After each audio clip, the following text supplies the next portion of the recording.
Hello, hello, hello. This is Talking Manchester United, a United Stand podcast with myself, Paul Gardner, and joining me, as always, is Ash Burns. Ash, how are you, my friend? Well, I can't say depressed this week, can I? No, you cannot. Yeah, I'm superb, thanks, mate. Yeah, very good. I think the feel-good factor is pretty widespread at the moment throughout the fan base, but yeah, feeling good. What about yourself? I'm good. I woke up this morning feeling fine. fine. I've been singing Ollie's at the Wheel in my head all day long. Yeah. So, yeah, I'm good. And joining us tonight is a former United Stand regular, Martin Pert. How are you, Martin? I'm still reeling from last night. I didn't get much sleep. I think I was still on Twitter at about 2:00 this morning, watching anything I could, literally anything I could find that I hadn't seen earlier in the night. To the point where I think I was going through the players' Instagrams to see if I could find any more videos. So I'm still reeling, and I've been at work, so I'm a bit wired still. Good stuff. Good stuff. Well, for the benefit of everyone listening tonight, we will talk about the game. That night in Paris. Oh, I was going to say Southampton. Oh, okay. Yeah, that's a good point. But no, in all seriousness, we will quickly gloss over the Southampton game because everybody wants to hear about the PSG game. So obviously we will talk about that. We'll have a little discussion about Lukaku and his place in the team. And then we'll obviously preview the Arsenal game, followed by the Twitter section. So let's fly into it then. Let's just quickly have a little chat about the Southampton game. 3-2. It was quite an intense game, I suppose. 2 goals from Lukaku, goal from Pereira, an absolute beaut from Pereira. I'll come to you first, Martin, as soon as you are our guest. What were your thoughts on that game? It's funny because I think if we had recorded this before the PSG game, we would have said that Southampton game was amazing because it was another one of those games where we didn't know when we were beaten. A really important win that we needed to get. Arsenal and Spurs both dropping points. And I think the other results that happened in the day as well was really important that we got the win. And I think it kind of, we've got that many injuries and that many players missing. I even thought that team was quite fractured, you know what I mean? And we still managed to pull it out the bag. Some excellent goals in that game. Some silly mistakes, but at this moment in time, I'll just take the 3 points and move on to the next game. But I thoroughly enjoyed it, and I thought there were some standout performances. Obviously, Pereira, I think he's had quite a bit of stick. Me watching from like the outside, and others obviously podcasts and stuff going on, and I've not been involved in a lot of stuff. But from my perspective, he's got a lot of stick. I don't know how you guys feel about that, but I think he's got a lot of stick, and I think his goal that he got was fully deserved. I think I would agree with you. He definitely has. From myself as well, I think him and McTominay have. Well, actually, McTominay hasn't come under as much criticism as I thought he might, but we'll probably come to that a bit later on. Ash, what were your thoughts? I mean, the lineup was pretty much as expected. No surprises there. The game was won in what I would call typical United fashion. Yeah, it was, and it was, as you both said, it's a fantastic game to watch for a neutral. Obviously nervy for us United fans, but it was a typical United of old performance. I thought we were, I wouldn't say we were unlucky with the goals, but to concede the goals that we did in that fashion, there's not much you can do about it. I thought maybe De Gea could have done a little bit better for the first one, but it's a superb strike. You can't take anything away from him, and the free kick was unbelievable. You know, you and myself highlighted Ward-Prowse before. For the game at dead ball situations, we know how much quality he's got there. So I think it was a great game. I thought we handled the situation really well. Going a goal down early. I thought we fought back unbelievably well. 2 quick goals, and then to concede that late on and still push on and still fight for the win, I thought was fantastic. As you said, some standout performers. I thought Lukaku was superb. Obviously, we'll come to him in a little bit. Thought he took his chances really well. Pereira, I mean, Paul, you know my stance on Pereira. I've been following him since he was 16, since he first joined the club, and I felt like a proud dad. I really did. I mean, we all know he's got talent. It's just he needs that consistency. He's not been consistent. He has had quite a few dips, but he showed what he can do. Unbelievable technique on him. He just needs to show it consistently. So goal and assist for him. I thought it was fantastic. I thought there was the one thing that I highlighted was we spoke a lot about last season and maybe the season before was our standout players not performing and then us usually either losing or drawing the game. And it was nice to see the rest of the players, because I thought Pogba was quite poor for most of the game. I thought he was quiet. I thought he didn't have hardly any influence on the game as such. So to see then Pereira stand out, Lukaku stand up and really take the game by the scruff of the neck, I thought that helps us. And the more we do that, I think the more games we're going to win, and the better chance we've got of getting trophies, come next season and the season after. So, really, really chuffed with the performance. I thought some decent players, having some good games. And yeah, it was great to get 3 points, obviously. Absolutely, can't disagree with that. And I think one of the things that I enjoyed particularly about that game, and I think it was you, Martin, that just said, it might have been you, Ash, one of you said there were some silly mistakes during the game. We did give the ball away quite often. I did think that overall we did actually play quite poorly, but on the flip side to that, look how many chances we created in that game. Yeah, despite playing quite rubbish, we created so many chances, and we didn't see that very often at all under Mourinho, or even before that, Louis van Gaal. We weren't creating that, especially under Van Gaal. That was rubbish. We barely ever created chances, Yeah, and, you watch it now and you don't think we're not going to score. Yeah, we're never going to a match at the minute and don't think we're going to score. And we've seen Ollie make every, game in, game out, make the right substitution.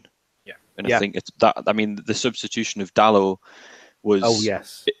I mean, you talk about players stepping up. I mean, Pereira. I think Pereira is. I don't know whether he's been trying too hard when he's come back after loan, and it's just having Ollie there has obviously allowed him to relax. But then you've got Dalot who comes on, and immediately makes the impact. I mean, so important on the weekend, and obviously again last night. Yeah, it's absolutely fantastic to see us playing like that, creating chances, and we're not playing so well, because that's what champions do. I know we're not champions at the moment, but that's what they do. They manage to get results and scrape wins when they don't play particularly well. And we haven't done that for so long. So the fact that we can do that now is definitely a big, big plus. So let's move forward then. Let's put Southampton behind us. It was a good win. PSG, the impossible, well, what was thought to be impossible. I mean, I'm going to come to you first, Martin. Give us your thoughts on the game. All I wanted last night was to not lose. I was so disappointed in the first leg, because I thought the first leg we should have played with no fear, and we played to PSG's. We played right into their hands. I mean, that first leg, we were too eager. We were pinching at tackles. We were biting at the players we didn't need to. Whereas last night, you could see how relaxed we were in terms of on the ball. It was a lot more disciplined and professional. It was more disciplined. I mean, apart from obviously the Bailly and the Young, just not even. I mean, it's like they were in the wrong postcode. They may as well have been playing against PSV instead of PSG. It was just. I mean, it almost got to the point where I was like bantering on Twitter, because I was like, right, we've got a goal up, brilliant, best start you can have to a game. But then it's almost like if you score that early, your game plan goes, and you could see our back four hadn't even got really relaxed in the game, and PSG were on us for that 15 minutes, and I was like, we're going to get embarrassed here. This is going to be horrendous. And then they've clearly been watching us, and they've been watching right back Young. And I mean, he is, and they've took advantage of that. I don't know I don't know whether it was because Ollie wanted a bit more experience, or I don't know that if you were going to criticize him in any way, it would be what was the thinking behind playing a centre back at right back and playing your created right back of Ashley Young ahead of him. I didn't understand that at all, or whether we were trying to play three at the back and wing backs, but Ashley Young didn't know how to play a wing back, or Eric Bailly didn't know that he was a centre back and he was trying to play on the right side. There was times in that first 15 minutes where our back line was a back three of Lindelof, Shaw, and Smalling, and Eric Bailly was playing as a central defensive midfielder, and Ashley Young didn't know what he was doing. And I was just sitting there going, right, Di Maria's going to score, and I'm going to hate him more. I'm going to hate him so much more than I already do, and he so nearly did. And anyway, that was, we sorted that out. Lukaku gets the second goal, and it is that kind of moment of, right, we're winning, we're 2-1 up. I'll take the win, and just get us to half time. And the game management, this. I mean, it can't be missed. The game management of Solskjaer in the second half was get to 70, 75 minutes and go for it. We've got nothing to lose. Yeah. Even if we drew 2-2 and we went out, I don't think any Man United fan would go, "Oh, that was awful." Because you look at that squad we put out last night. I mean, that midfield, and we're talking Pereira up, and we've got Fred and McTominay, and you think, what is our normal midfield? You would never pick that midfield as a starting lineup in any game. Never mind PSG away. I mean, plaudits to the team, the managers, the staff. I mean, how they got them players up for that game, and then absolute elation with that the penalty. I didn't even realise it was going to VAR until it looked like the referee was shouting at Mike Phelan. And I didn't know what was going on. I was like, is Mike Phelan about to get sent to the stands? And then he's watching VAR, and I'm like, there's a handball. Whether I thought it was a handball, I don't care. It's a handball. But we'll come to that in a moment. Yeah, and then Marcus Rashford. I'm so happy for him, because you look at it in the summer, and all that players and pundits are talking about is Mbappe and the star, and what we've seen from Rashford since Christmas. He is just going strength from strength to strength. He's really matured in this past couple of months, and I think scoring last night can only send him on a further elevation. It wasn't his best game though last night, I thought. No, it wasn't. It wasn't. He looked a bit.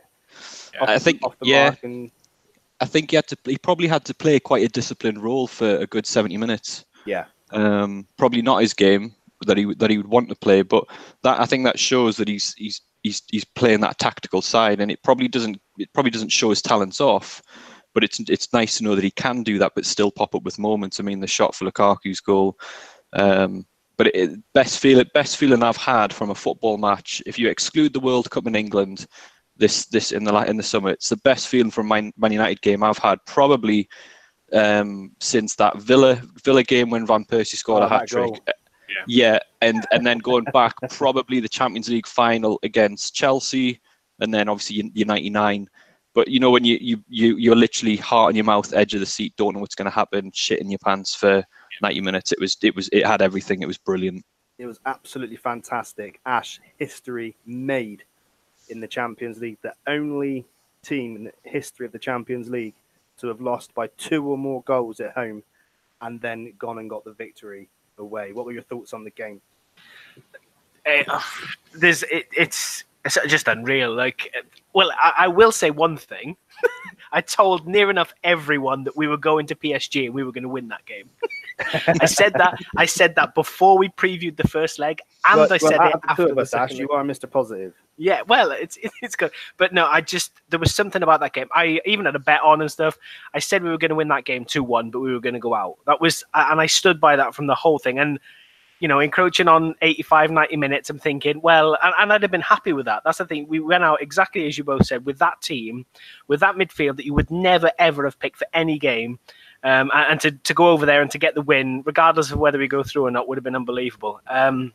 And that penalty, I'm sure it took about 15 years off my life. I tell you, oh my word, that 4 or 5 minute wait, whatever it was, honestly, it absolutely murdered me. The missus and my father-in-law actually were standing with me. They heard me screaming about VAR, and they come in thinking I'd had a heart attack or something, and they happened to watch it with me there. It was unbelievable. Yeah, but absolute just heroes all over the pitch.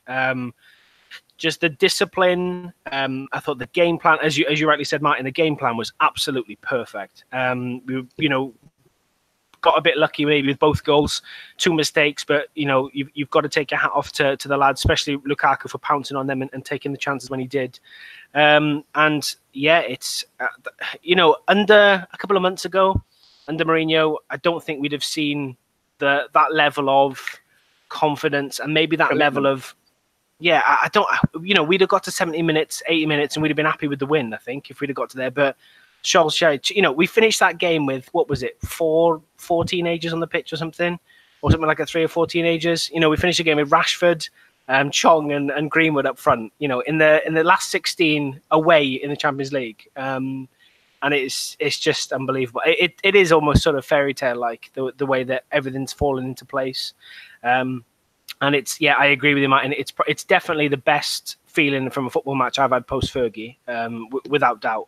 Better than the winning Europa League by an absolute mile, just because of the nature of it and the fact that every single person wrote us off. And I just, it's nights like that you live for. Obviously, you know, it's not getting ahead of ourselves, but from the whole nature of it and the way we did it and the drama in the last couple of minutes just was unbelievable. And yeah, I was the same as you, Martin. I was up till God knows what hour, literally watching everything, watching all the you know, the reactions from all over the world and all over the players, and it was unbelievable. It was an absolute joy to watch, and what an experience it was for Chong and Greenwood to be on the pitch at that final whistle. I can't imagine what must have been going through the Reds. I'm McTominay as well. I know he's been playing in the team a little while. Yeah, but for him to be in that position as well, you could see what it meant to him with his celebrations at the end. Poor lad was crying, I think. But it was a very good performance in terms of discipline. Like I said, I mean, you know me, Ash, I hate it when we've got games where we're the team that only ever has 20-30% possession, but I think that was always going to happen. I expected that to happen against PSG. What I didn't expect was for us to go and beat them 3-1 and end up going through. So absolutely elated with that. Now let's talk about that penalty decision, because that was debated heavily online last night. And I'll come to you first, Ash. For you, penalty or no penalty? It's one of those. It's one of the. If it happens against us, we're fuming. If it happens again, you know, to us, I think what I will say is on this podcast, you and myself are very objective and very impartial, and we see things, you know, as it is, and we tell it how it is. We're not very biased, I don't think, in that sense. But no. It's unlucky. What I will say is it's unlucky for PSG. You know, there was a lot, as you said, rightly said, there was a lot of debate after the game, with a lot of the pundits saying that it wasn't a penalty, and then reviewing, you know, talking to the referees and the people in VAR and saying it was a penalty. What I will say is the rules need to be cleaned up big time. You know, you could argue he's jumped and he's turned his back and he's put no effort into ensuring that his arms are out the way. Technically, he's made himself bigger, but you know, when you jump, your arms, you know, they're not going to be pinned to your body. They are a little bit wider, so it's unlucky. I can see why it's been given, but if that happened to us, I'd be sick. I'd be sick to death of that decision. So I think he's unlucky, Kimpembe. But I will say, should have been off in the first leg, as you said, Paul. I think you tweeted it out. I did. Karma for Kimpembe. It can't, and it was. Yeah, he should have been off in the first leg. So that happening, yeah, it's unlucky, but I can see why it was given. So yes or no? You said you can see why it's given, but yeah, you, if the decision was on your shoulders. Yeah, I think you've made good points, Ash, for just leave it there. Sitting on the fence completely. Yeah. All right, for me, I've always been a massive advocate of, if your arm is flailing and it hits you in the box, it's a penalty. So for me, I've always been like that. Advantage to the attacker. So for me, it is a penalty. For the sake of not getting off the fence, it was a penalty. How about yourself, Martin? What are your thoughts on that? A couple of things. I mean, the ref who was on BT Sport with the pundits was like, it was instant. He was just like, rules of game, penalty, handball in the box, penalty. If that happens, say that was like a crossfield ball and it's hit him there, it's a free kick. The referee would call a free kick, so it would class as a foul. So if it's in the box, it can only be a penalty. The other difficulties as well is obviously the ref is obviously must have seen something, or he's reacting to a player, and then he gets the message on VAR to say, go and have a look at it. So the referee still got the opportunity to look at it, and you think, you know, VAR's there for them to do that. He has a look at it, he has a couple of looks of it, and then he makes his decision. If he had made that decision without VAR and gave a handball, it's probably even more contentious. You know, the PSG players would have been even more livid because they know the referee's made a split decision. So at that point, you've got to think, well, VAR's there, done its job really well, because the ref's been allowed to make the decision and look at it, go with the rules of the game that he knows. So for me, it's a penalty. But I agree with Ash that if that was PSG and we'd given away a penalty in the 90th minute, I would have been fuming if we were like, you know, we were 2-0 up, you know what I mean, and that sent them through. But I don't care because we're through. I mean, for me, it's a Stonewall penalty. And I was having a chat with a colleague in work today. He's a Liverpool fan, by the way. Just thought I'd. You love that. And I think it was a Stonewall penalty because when I'm watching the game, in real time, it just looked like it just hit him on the back or something like that and went out for a corner.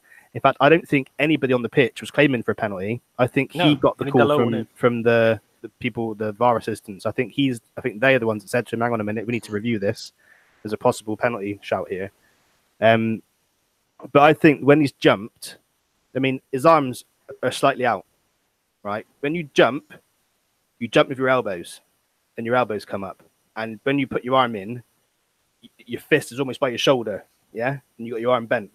Yeah. That's the natural position when you jump. No one jumps with their arms down and out. No one does that. And if you watch him, when he jumps, he's watching the ball and he turns away and he puts his arm out with his palm out as well, with his fingers spread. He's doing it on purpose. That's my view on it. He's jumped up. He's got his arm out to the side. If he was doing it, if he was conscious of moving his arm out the way, he would have jumped up and put his hand into his chest, like so many footballers do now, because they know what's going to happen. Yeah. He didn't. He jumped out. He's watching the ball, and he's put his arm out to the side, away from his body, not close to his body. I know you can't do that with jumping, which is why I said when you jump, your arms come up and tuck in with your elbows pointing downwards. That's the jump.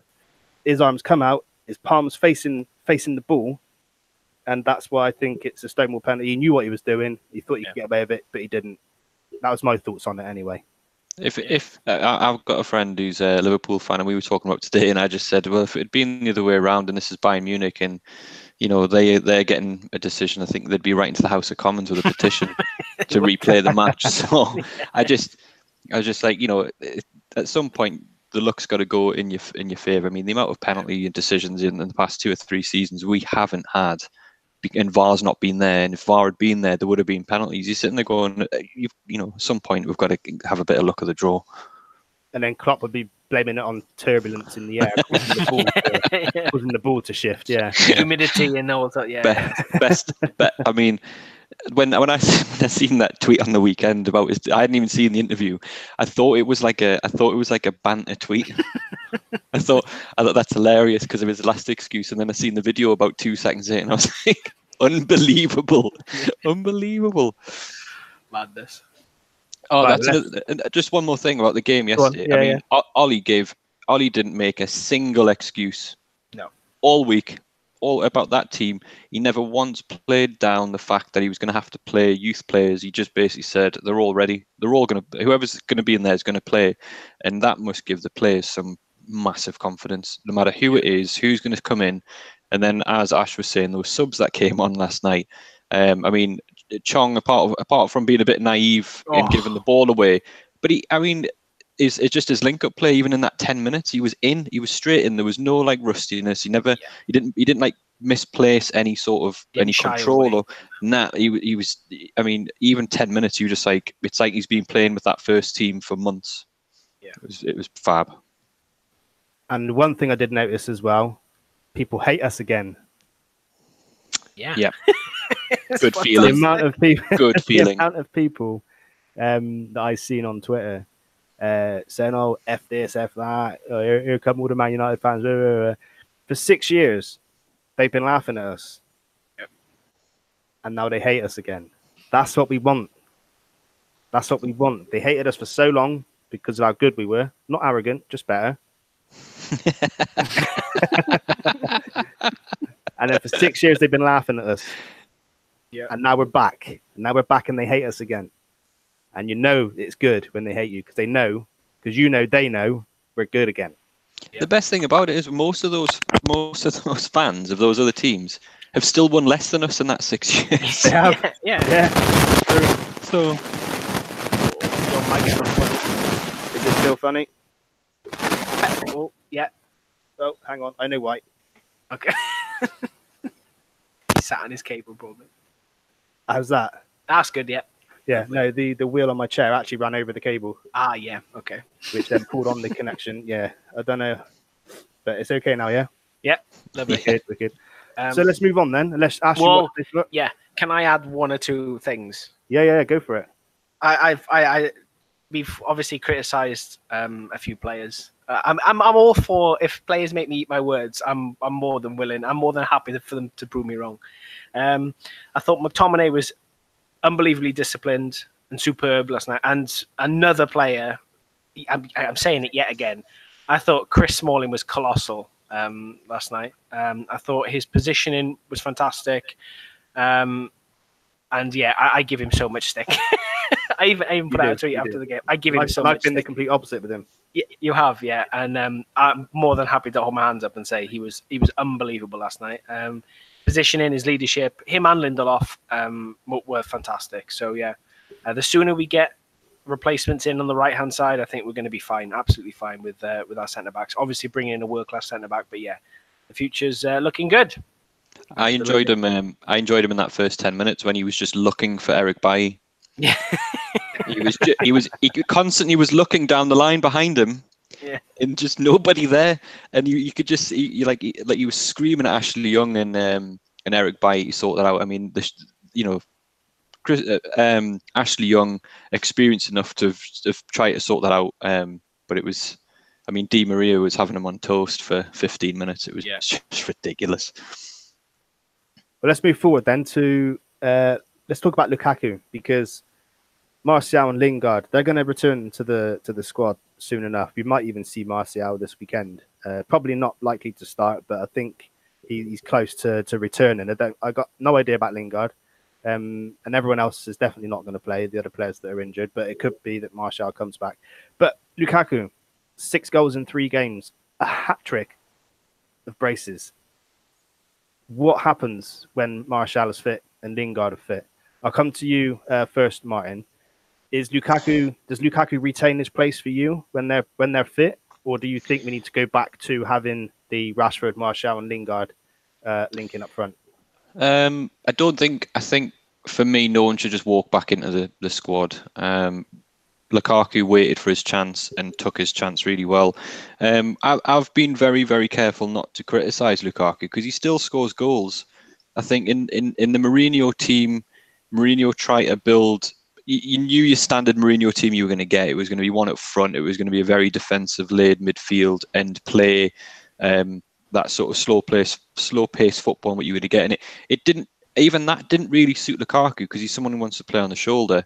And even in Ollie's team, he's probably not best suited to that style of play because he wants to play on the shoulder, whereas Ollie's wanting to pass through the team, and then obviously you want a lot of different goal scorers.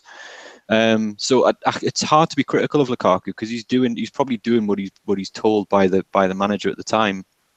And Mourinho bought him to be his number 9, so he was always going to get that preferential treatment. We saw it with Zlatan, and I think fans can jump on that really quickly and go, right, you're the chosen one by the manager, and now you're not performing in the big game, so we're going to absolutely lay into you.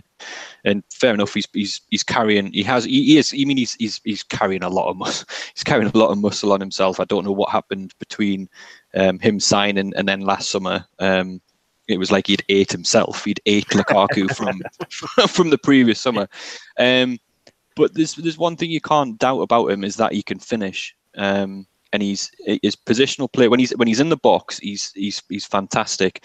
I would never draw a direct comparison to him and like Van Nistelrooy, but you give him the ball and you give him an opportunity within the box, and more often than not, he'll hit the target or you'll score. He's very rarely misplaces his shot.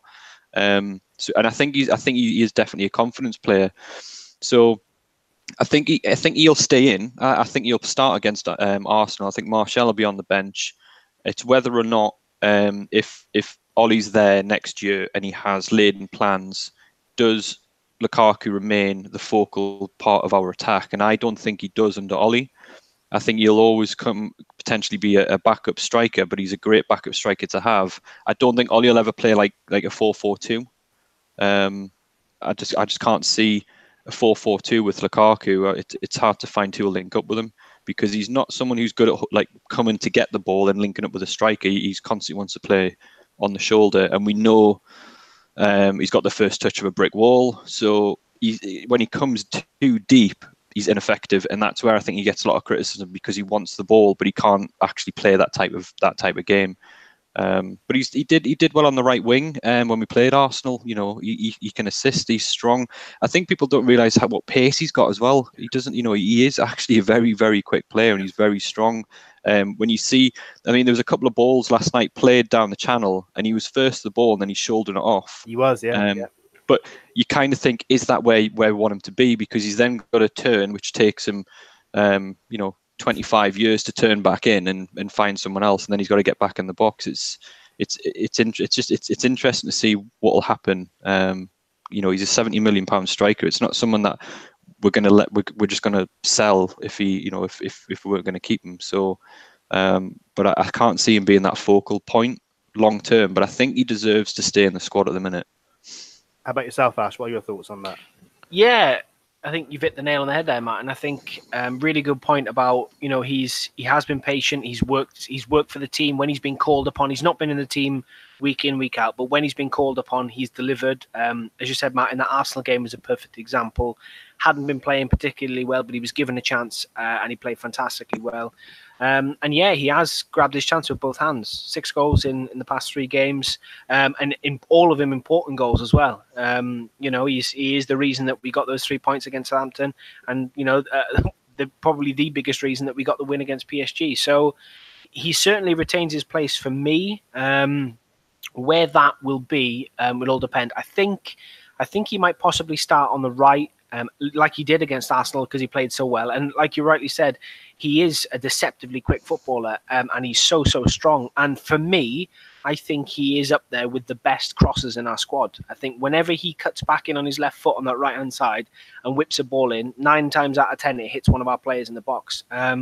So I think he's got that about his game. I think he runs the lines really well. As you rightly said, his link-up play isn't great. He's not got the best first touch, and he's not fantastic at linking the ball through the midfield and into the forward areas. But he works hard. He wants to improve. He's got a fantastic mentality for a lad of his age. So yeah, for me, he retains his place. I'm made up that he's playing well and he's scoring goals because that's what he's all about.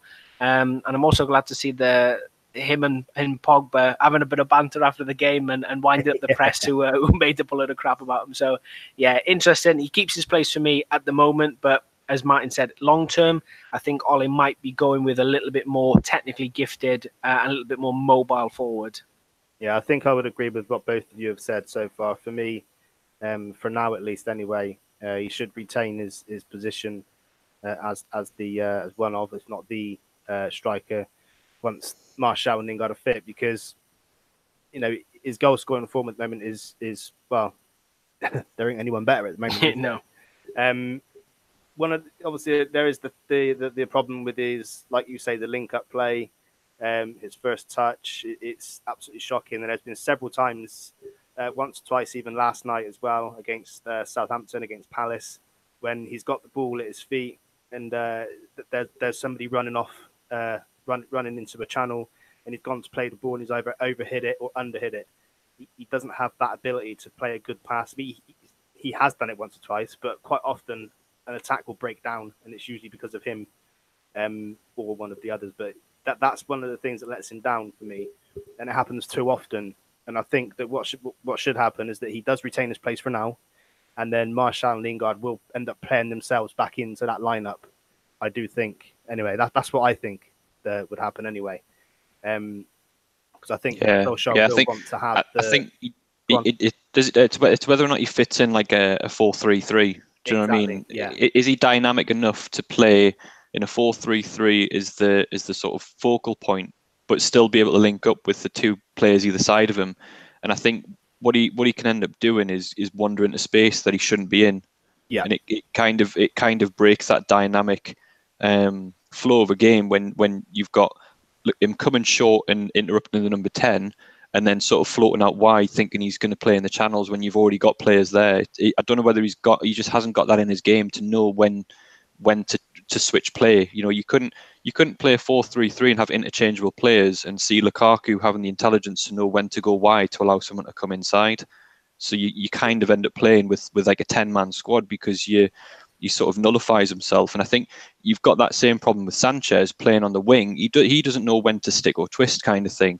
And if you've got Sanchez and Lukaku in the team, it it's dire to watch because Lukaku's ineffective in the box because Sanchez is trying too many things to try and stay in the team, so he doesn't get the right delivery, and then Sanchez wanders into the number 10 role, and then the number 10's ineffective, and you can just see, if you've got both of them fit, and you can only play them, we're having to play them, but I think if you've got both of them fit, neither of them start in the same squad for me.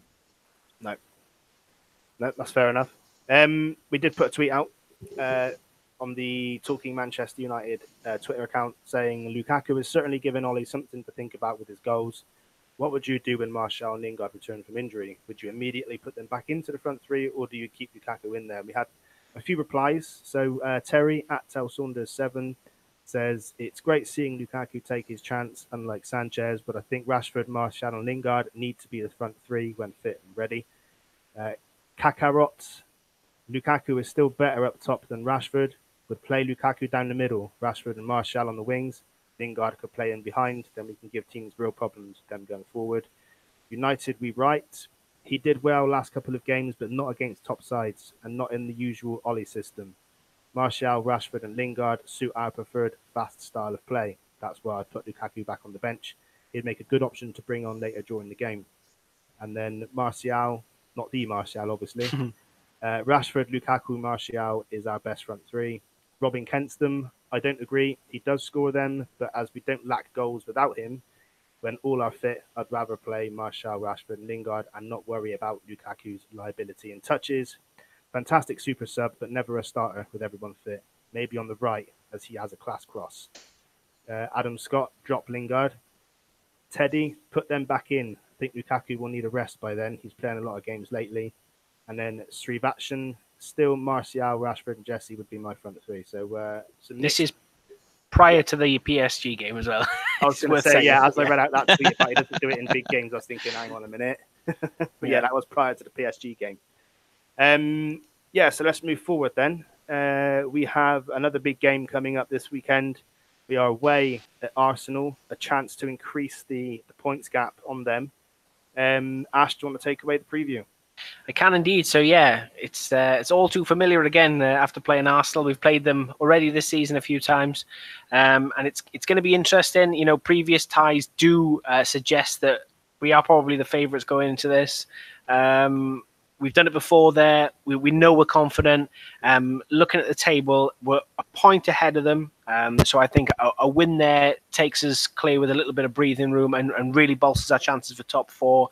The only thing is, as we were discussing before recording, Arsenal do have a slightly better run-in than us, in my opinion anyway. Looking at their previous fixtures, I think actually just finished before we started recording, they did get beat 3-1 against, was it Rennes, was it? That's it, yeah. 3-1, so they are out of the Europa League, which it's fantastic from a banter standpoint, but that does mean they'll have less games. They'll be able to concentrate on the league and get in top four a bit more. But apart from that, previous game was 1-1 against Spurs, which actually I watched most of that game, and they were quite decent in that. 5-1 win against Bournemouth, a 2-0 win against Southampton, a 3-0 win against Bate Borisov, 1-0 loss against Bate Borisov, and then a 2-1 win against Huddersfield. So there's no doubt about it. The scoring goals. I mean, it's Arsenal. Everyone knows about Arsenal. Everyone knows where their threats are coming from. It's just, how will their mentality be after losing tonight, and how will ours be, I think, after winning yesterday? How do you see that affecting the game, gentlemen? Go to Martin first, being as you are the guest. I don't see it's one of those away games where we only seem to lose when we really don't turn up. And you think of that, was it a Van Gaal game or a Mourinho game when we got beat 3-0 or something?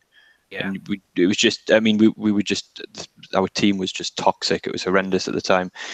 We're going to go there on the back of a massive win.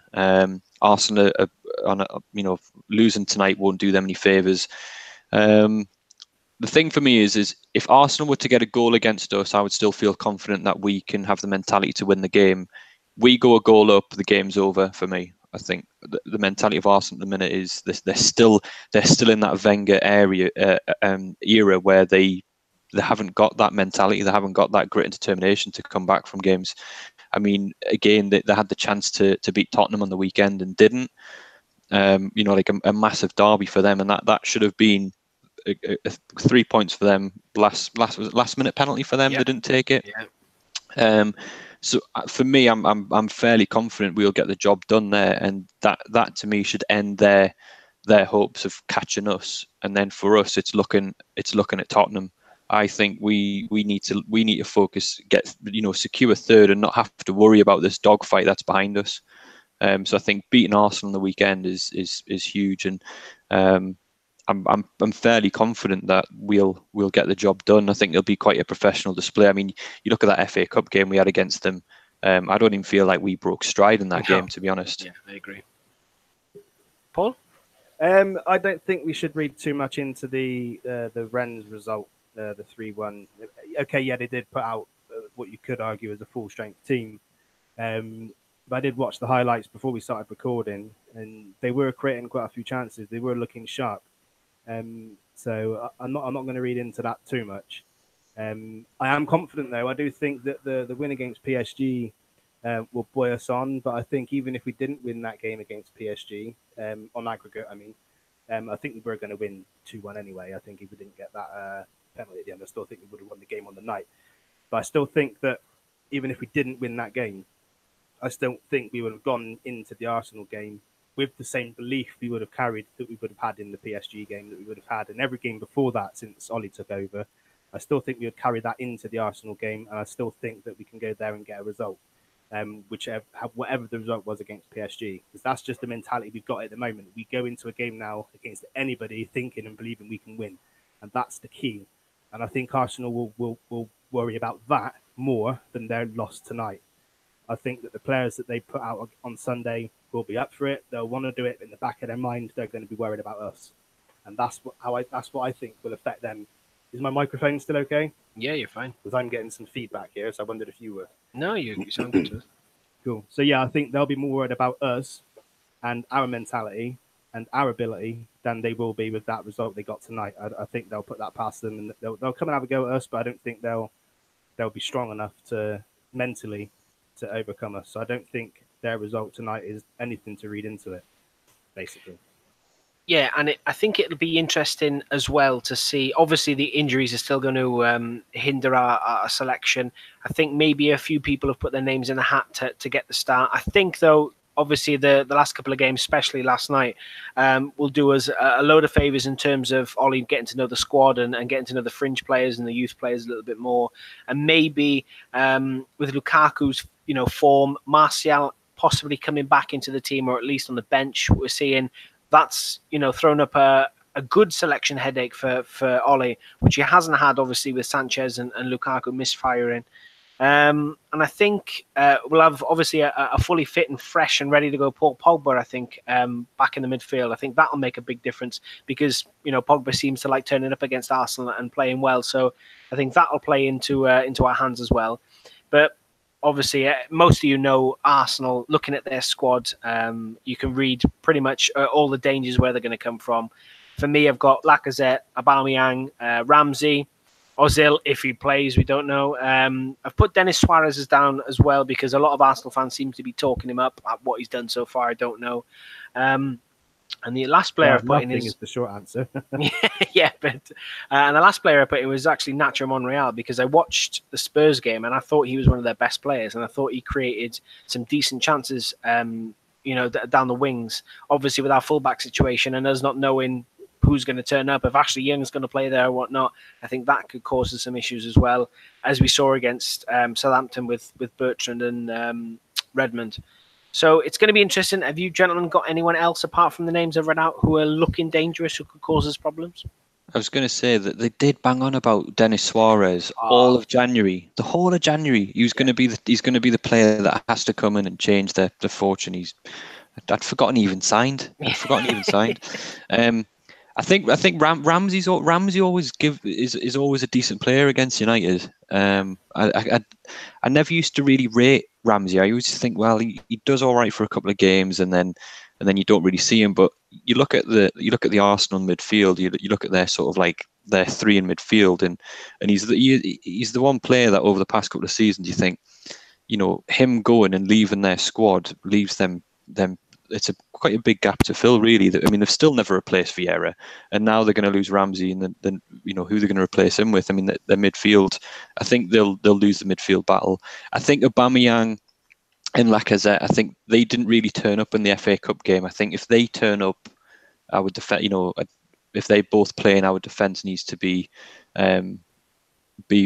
alert. But then you think the corralled Mbappe pretty well last night, apart from the couple of through balls. I mean, that one where Smalling sort of played the ball into him and it come off him. Yeah. But Mbappe's, we did very well against him. I think if Lindelof and Smalling are still starting, I think I'm pretty confident with that. It's hard to see where the other threats come from. If Ozil plays, which Ozil are you going to get? I tell you what, I would quite like to see. I'd quite like to see Fred play again on the weekend. If Pogba's fit and you've got McTominay, I mean, is Matic going to be fit? Is Matic going to be out for a while? Herrera probably won't be fit enough. I'd still quite like to see Fred stay in, but it'll be interesting to see him. You'll probably go with Pereira, and it's whether or not Ashley Young stays in or does he go with Dalot and play him at right back. It'd be interesting to see what kind of squad we play with a couple of people coming back in. Yep. Paul? Well, pretty much, like you say, we all know where the threat's coming from with Arsenal. Obviously, got your front three, which will probably be, if they even play a three up front, I'd imagine they would be in at home. Aubameyang, Lacazette, and Mkhitaryan. Watching the highlights just before we started recording against Rennes, the three of them were linking up pretty well at times. So they will pose a threat to us. So we got to have our wits about us at the back. Ramsey, again, a threat. We know what he's capable of. I did think as well, and again, it's just from the highlights, you don't really get a good idea of what the game was like when you just watch highlights. But Alex Iwobi looked quite sharp in that game. Yeah, he looked quite sharp. And he plays on the left. And he causes a lot of problems when we played them last time, if I remember correctly. He got down that left-hand side quite a lot. He did, yeah. And that's where we're vulnerable. And I think that, but that side defensively is vulnerable for them as well, which is important where we get that right-hand side right. Because if we can get it right defensively and, going forward, we could definitely cause them some problems. But that's obviously where the threat's coming from. They're going to be without Lucas Torreira. I think he's suspended after that red card. Yep. So that takes him out of the midfield. But other than that, I don't think they pose many other threats. We know that they aren't completely tight defensively. They do concede a lot of chances. They haven't conceded that many goals recently. I think the most they've conceded was tonight against Rennes 3-1. Other than that, they've kept a few clean sheets, conceded one. But they do concede a lot of chances. So I think if our strikers are on form, which Lukaku is at the moment, then I think we can probably cause more problems than they can. But yeah, that's where their threats are going to come from. Their front three players. If we can keep them quiet, I think we'll be all right. Yeah, I agree. And following on from your wish that you asked before, Martin, about what squad we're going to play, take it away. What 11 would you play against Arsenal? I think you're going to have. I think I'd like to see Dalot play at right back, but I think it'll be Young. I think it'll be De Gea, Young, Smalling, Lindelof, Shaw. I think Pogba will immediately come in. I think McTominay will probably keep his place. I think Pereira will probably stay in over Fred. And then it'll probably be, for me, it'll be it depends if Martial's fit, I suppose. If Martial's not fit, you might still see Fred and Pereira in. And then I think it's going to be Lukaku and Rashford. So I think that's the team. We're going to see a very similar team to what we saw against PSG, other than Pogba coming back in. I think Dalot will be on the bench, I would imagine. Okay. Paul, what are you going for? Slightly different. I've gone with 4-4-2. This is on the assumption that Martial won't start the game. I've gone with a 4-4-2, but diamond midfield. We played the diamond, I believe, against Southampton. And Pogba played forward at the tip of the diamond. And I think we'll see very similar against Arsenal. I think it'll be De Gea in goal. I think Young will be picked at right back. Obviously, none of us want that, but that's what's going to happen. Smalling and Lindelof, obviously, and Shaw will pick themselves. And then I think in the midfield, I think we'll see Dalot again playing ahead of Young. I think we'll see Dalot on the right-hand side of that midfield, because he did come on and play that position against Southampton. He came on against PSG in that position. I thought he did absolutely fantastic. So I think it'll be Dalot and then I think Pogba at number 10. And I would like to see Pereira playing at the base of the diamond or McTominay. I would prefer Pereira because Pereira's better with the ball. And then I think Fred would play to the left side of the diamond, which he has done as well. And then Rashford and Lukaku up top. Yeah, it's going to be interesting. And I've sort of gone with a bit of a blend of both of your teams. I think the back four at the moment picks itself. Young, Smalling, Lindelof and Shaw. I mean, I'd like to see Dalot at right back as well, which means we can sort of load up on attacking options up front. But I think Ashley Young will probably start. Then I've gone with a midfield three of McTominay, Pereira, and then obviously Pogba coming back into the squad, maybe playing just ahead of them. And then a front three of Lukaku down the middle, Rashford down the left, and Dalot on the right. Again, all depends if Martial comes back into the squad. What's Lingard's fitness like? We don't know because we love he loves playing against Arsenal and playing at the Emirates. So it'd be interesting to see. But yeah, pretty confident. Predictions. What are we going for? 2-1 United. Okay, 2-1 for Paul. Martin? 2-0 United. And I've got written down in front of me 2-1 United as well. So a resounding we'll go for a resounding victory for United. And I think this is the first time this season, at least anyway, that against the top 6 rival that I've actually gone for a win. Yeah. Because previously, Spurs, Chelsea, I was a bit pessimistic, wasn't I? I think we would probably lose the games. But I'm actually convinced now that we are.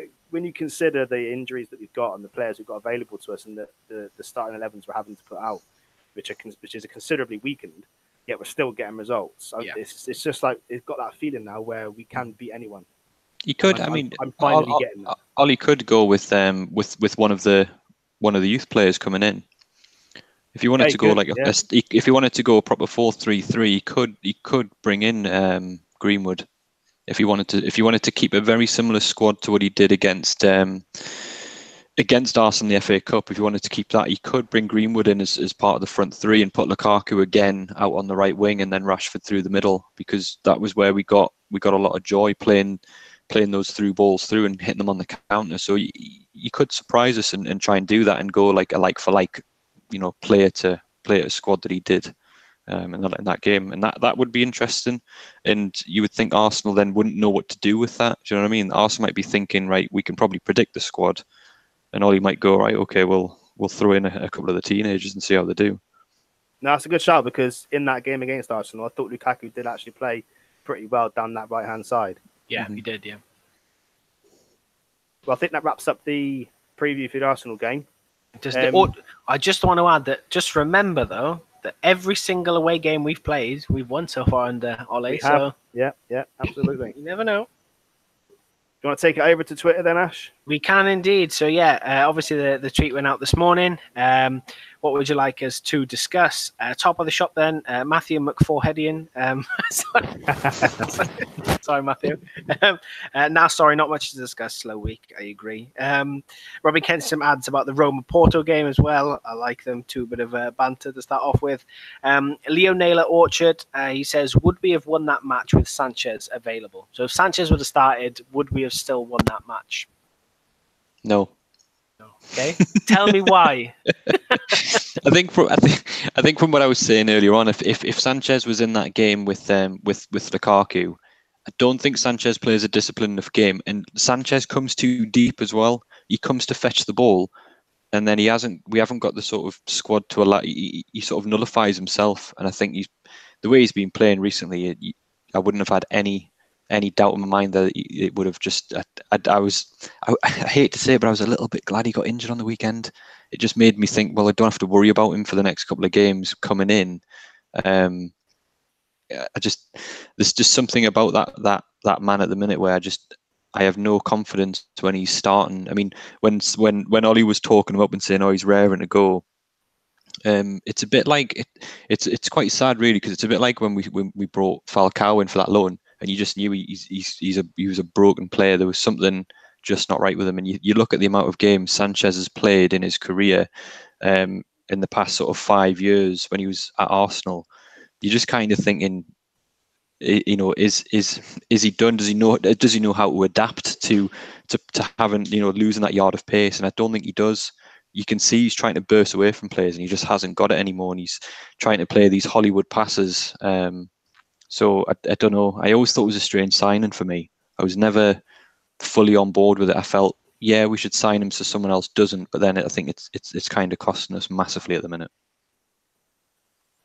Yeah, I get that, and I'm probably the opposite as in regards to the Sanchez signing. I was completely all for it because I rated him so highly when he was at his peak against Arsenal, and I was chuffed to bits when we signed him. But yeah, it is very reminiscent of that Falcao signing, isn't it? That we just got a fraction of the player that we thought we were getting. And I think I agree with you in the sense that I don't think we'd have won the game if Sanchez was playing.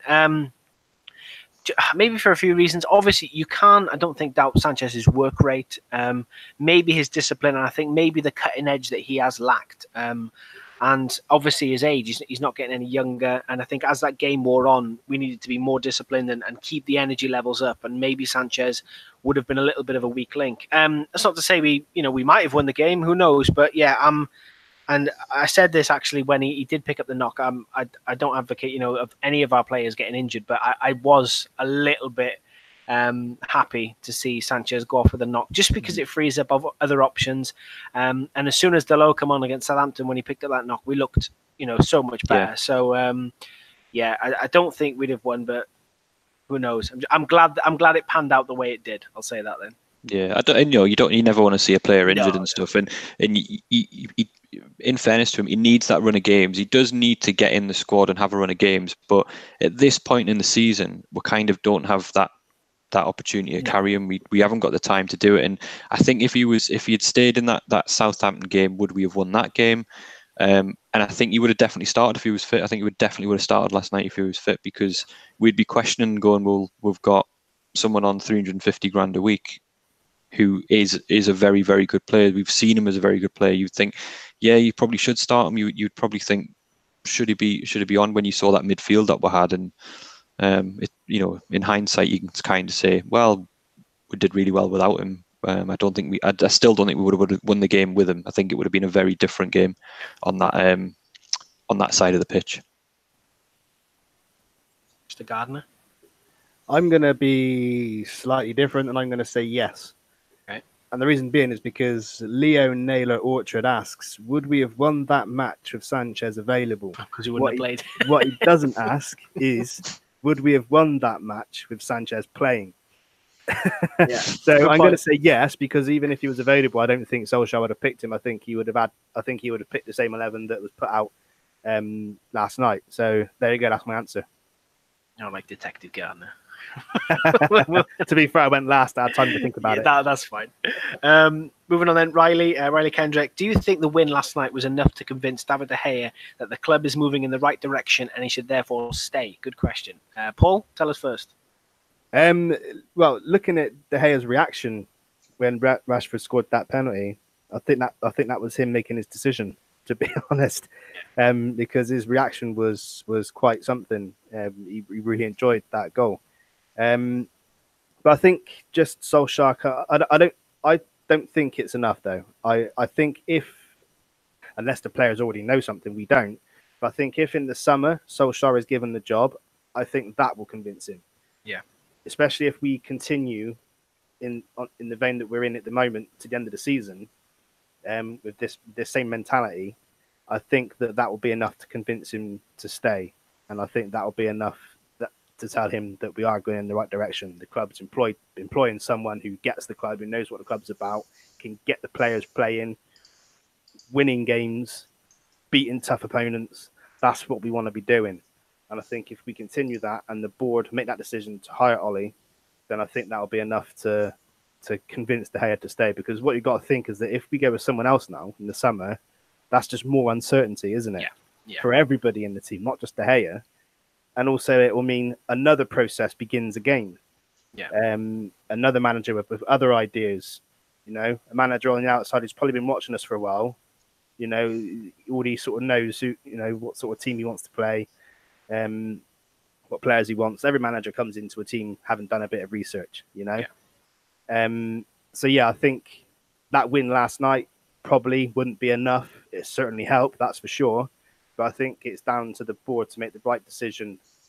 In which we all, 90% of us is probably going to be, the right decision would be to hire Ollie, because it's not just a flash in the pan. It's been 3 months now, almost 3 months now. We've only lost one game. That was PSG. We've then gone and beat them at their ground 3-1. Do you know what I mean? This isn't a flash in the pan. Ollie knows what he's doing. So I think that the moment will be, if he's given the job, I think that'll be the moment that convinces De Gea to stay. You never know. He might already be convinced. It might just be a case of, get my wage right. Yeah. That's probably all it is. He probably is already convinced to stay because he loves it here. Yeah. We know that. So there you go. Martin? Yeah, I agree with Paul. I think he does love the club. I think if he was going to go, he would have gone, that whatever happened with the fax machine stuff. I was resigned to lose him at that point because he was going to join Real Madrid at a peak time. And De Gea might turn around, look back now and think, I could have won, 3 Champions Leagues? Yeah. He really could have galvanized that Real Madrid team even more. But for me, I think it's about the wage, and I think he warrants the right to determine his wage because he's the best goalkeeper in the world, and I think he knows that. He'll get the contract that he's asking for, but I never read into the press and all this stuff about we're not willing to pay him. De Gea is not the kind of person who would negotiate during the season. I think it'll be something that's done over the summer, and again, I think he'll stay with us. He's 28. Goalkeepers notorious will play on longer. So to me, I think we could get another 4-year contract out of him, and he could still end up going to Real Madrid and still having a good couple of seasons then. And I would never begrudge him for it. But I think he's got to see that the change in the club. I mean, he signed that new contract under Van Gaal. I don't think he would have stayed under Mourinho. Sort your mic out, Paul. Yeah, I can hear it. Yeah.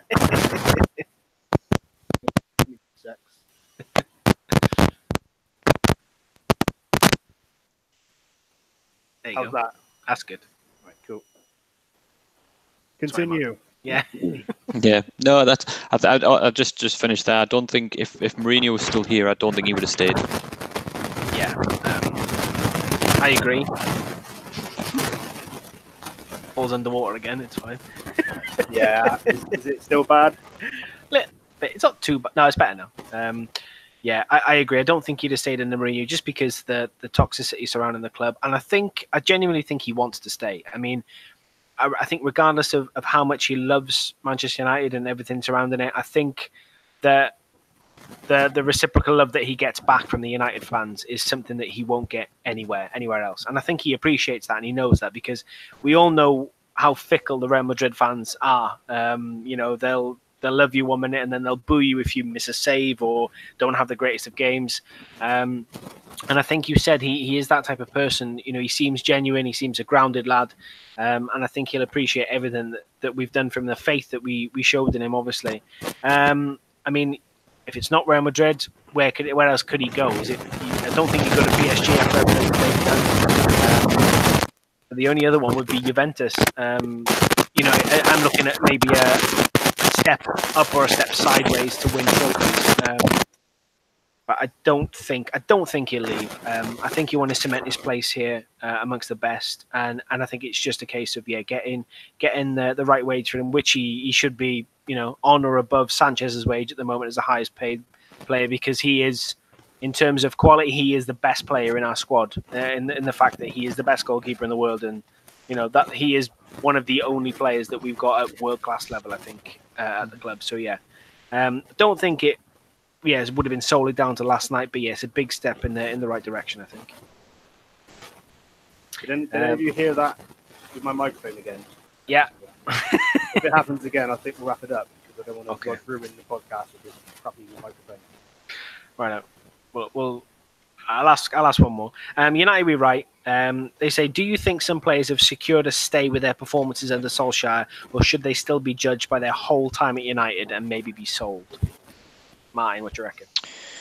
I think there'll be a lot of movement. I mean, I think Valencia is going to go. I think there'll be a lot of change.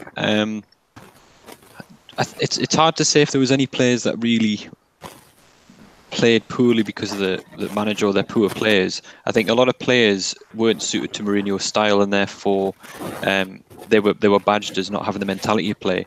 And you think the way that Solskjaer's managed the entire squad since he's come in, it's hard to say, right, they're not good enough, they should be sold. He got rid of Fellaini immediately, which he knew he wasn't good enough for the club. Never mind his mentality. I think Fellaini always did what he was asked to do, but he wasn't a United type player. I think we'll lose some experience, but I think we're given a single-year contract, which is the right thing to do for some players. But I think it's hard to judge. It's hard to judge because you've had two different managers and two completely different play styles. Yeah, it is. Yeah, it is difficult. I'm with you. I think we will lose some players. I think some obviously will say some have committed their future already with the likes of Phil Jones and Ashley Young signing new contracts. I think we will see some players go in. I think the fullback positions are going to be essential for us to bolster in the summer. I think Valencia will go. Maybe even Darmian might go as well. Which leaves us with what Ashley Young at right back. He's only a winger if we're going to play Delo in the wing, and then Shaw the only left back that we've got in the first team squad. So it's fullback positions are looking a little bit stretched. I mean, it all depends on who. I'm assuming. I think it's pretty much nailed on that Ollie's going to get the job. I think it's only a matter of time. I think we may even announce it before the summer. Not that I think that's the right thing to do, but I think that's what everyone is calling for, and I think the pressure is mounting on the board to give him the position full time. Be fantastic if he does. I just hope it doesn't upset the flow of the season, and then he can start working on. I suppose that's one good thing that can come of it. He can start working on his targets and what he wants to do with the squad and what direction he wants to take it in. But yeah, there's no doubt about it that this squad needs to be sort of stripped in places and rebuilt, because I think in terms of the spine, I think we've got a fantastic spine of the squad. I think it just needs sort of fill in, stop putting square pegs in round holes, and fill up the squad with some quality. And I think we've got a real good chance of challenging then for the next couple of seasons. Yeah, I think there's a couple of players. I mean, Ashley Young, I have a love-hate relationship with the guy, but I think if he was to sign a single-year contract and understand that he's not going to play, and it's a bit like with Carrick, and when Moyes came in, when we just shipped out players, everyone was gone. You think you need that experience so you can bring in new players and bed them in. Yeah. I think given Phil Jones a contract, did Mata get a single year or is going to get a single year? I think you want those players there to bed new players in. I think if you strip it out too much and you bring all new players in, you lose that lose that balance in the squad. And we saw that with both Moyes and Van Gaal just outright stripping the squad, whether they were good enough or not, but coming in and just going, right, you're gone.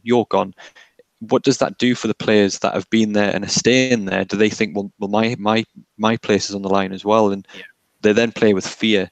And we've seen that post-Fergie era, just players coming in and out. I mean, you think of the players we've had in the past 6 years and just got rid of. Yeah. It's a bit frightening. And you think if Ollie was to do that, I don't think that would bode well. Us as fans might think, great, he's having a strip out, but you don't know what that does to a dressing room. No. Players that have been with each other for several years and just the next day gone and replaced with someone else, you've got to have that bedding in time. Yeah, and I think especially with Ollie talking about the tight knit family that that everyone is, and that dressing room being so close as it is now, it is going to be difficult to pick out members to sell on and to move and whatnot. But it is a ruthless game, and I think the current crop that we've got, it does have its uses. I just think, like for instance, Ashley Young. I mean, we know he can do a job, but for maybe against the lesser teams or whatnot, a game here and there. But I think, I completely agree with you in terms of retaining that experience, because we've got a lot of youngsters coming through, a lot of promising players as well, and I think they do need nurturing. And I think with those personalities in the dressing room, I think it'll be really beneficial for them, especially with the coaching staff that we have got. If we keep everyone on, there's a good balance of coaching staff in there with some younger coaches as well as the experienced head. So everything seems to be setting up nicely. It's just if we can retain everything that we've got going at the moment. Are you still alive, Paul? I am indeed. Yep. Marvelous! You sound good. So what do you think? Do you reckon we're gonna have a strip out or? No, I don't think there'll be a strip out. I think as it stands at the moment, the players that have played under Solskjaer, I don't think any of them will be sold in the summer. Even the ones that we would class as deadwood, I don't think they will be. But we had this discussion briefly, I think, last week, Ash, or the week before, about players that will be outgoing in the summer. And I think, like Martin just said, there will be movement. The likes of Valencia, Marcos Rojo, Matteo Darmian, I think all three of them will probably be out in the summer. So that's three defensive players straight away gone. Then you've got Eric Bailly. I'm not sure if he's going to stay beyond the summer. So I don't think that. I mean, he's had a few chances now to try and get back into the team, and I think that since Ollie's been at the club, he's been one of the people, if not the only person, who really has not played very well at all in any of the games that he's played in, which is a shame. But it is what it is. So I'll be surprised if he stays beyond the summer, especially if we are going to be bringing in another centre back, because we've got quite a few already. Yeah. Phil Jones just signed a new 4-year deal. God knows how he managed to swing that. Then you've got Chris Smalling, Lindelof, and then we'll have another one coming in. And obviously you can't have too many. So I think that Bailly could leave as well. So you're going to have 4 or 5 players leave the club who just aren't playing at the moment. We know Darmian has been linked several times with clubs in Italy. I'm pretty sure that Rojo's been linked to the club somewhere. I think back in Argentina, actually. Valencia's been linked with West Ham and Newcastle in the summer. And another player I want to mention as well is Andres Pereira. As far as I'm aware, he's not signed anything and his contract runs out in the summer. Yeah. Or am I mistaken? I've not heard anything. You could be right, but yeah, we'll have to do some research into that. That's worrying. Yeah, as far as I'm aware, his contract does run out because I'm pretty sure there was some talk about it in January about he's not signing a new contract because he's not getting any game time and all that sort of thing. So that's one to look out for as well. But yeah, like Martin said, there will be movement. But to answer the question if United be right, I think the players that are playing at the moment under Solskjaer, I think they will be retained. But the ones that are on the fringes and just haven't played, I think they're the ones that are most likely to be the ones that leave. Yeah. I think we'll wrap it up there because I'm sat like an idiot trying to make sure that my microphone doesn't start messing up again. So, Martin, thanks for joining us. It's been a pleasure. Yeah, thank you very much for having me. No problem. Enjoyed it thoroughly. I'm glad. Do you want to give out your Twitter details? Yeah, you can find me at Martin HP on Twitter.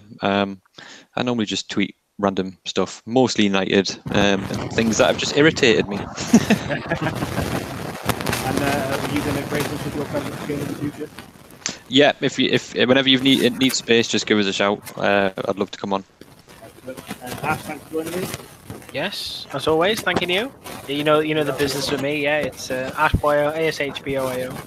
No, I'm trying to rush this a lot, but I don't have any microphones up there.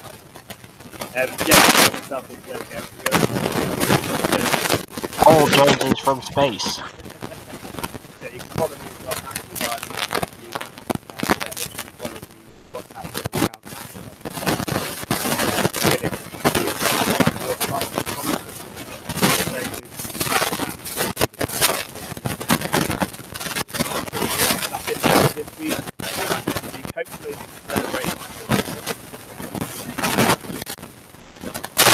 I think he's saying bye. I am now.